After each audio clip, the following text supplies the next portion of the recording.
Ишет, күр, истә тот. Хәерле көн, шәкертләр. Туган телебезнең төрле бүлекләренә булган сорауларга җавапны табуны дәвам итәбез. Бүген дә лексикология бүлегенә тукталып, без сезнең белән амонимнар турында сөйләшербез. Амонимнар ул әйтелеше һәм язылышы бер төрле, ләкин мәгънәсе төрле булган сүзләр. Мисал өчен, 100 дигән сүз.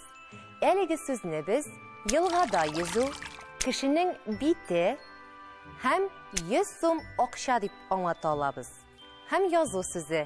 Әлеге сүзне дә берничә очракта кулланырга мөмкин. Мисал өчен, хат язу, йыгыла язу яки май язу. Амонимнар 4 төргә бүленә. Аның беренчесе бик гади, саф амонимнар.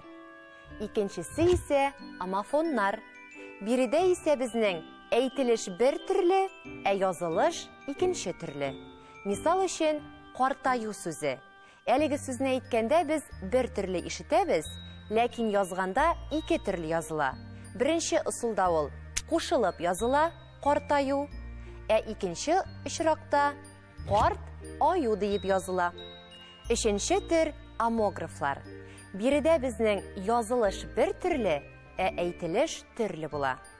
Сезнең игътибарга ярма сүзе. Бу очракта басымнарга игътибар итәргә кирәк.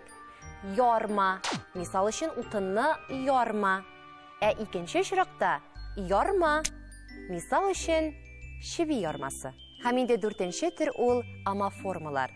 Билгеле бер грамматик формада кулланылучы амоним сүзләр. Хөрмәтле шәкертләр, бүгенге белемнәрне ныгытып куйык. Димәк, амонимнар ул бер төрле әйтелешле һәм язылышлы, ләкин төрле мәгънәгә ия булучы сүзләр. Безнең амонимнар 4 төргә бүленә. Беренчесе саф амонимнар, амофоннар, амографлар һәм амоформалар.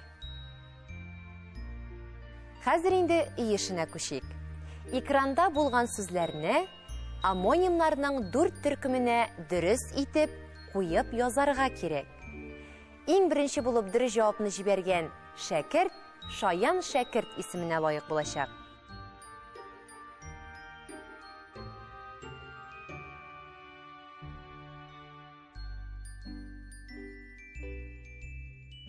Исегезгә төшереп үтәм, җавапларны Шаян ТВның Instagram шелтәрендәге битенә җибәрүегез сорала. Шаян ТВны кара, булырсың иң шәп бала.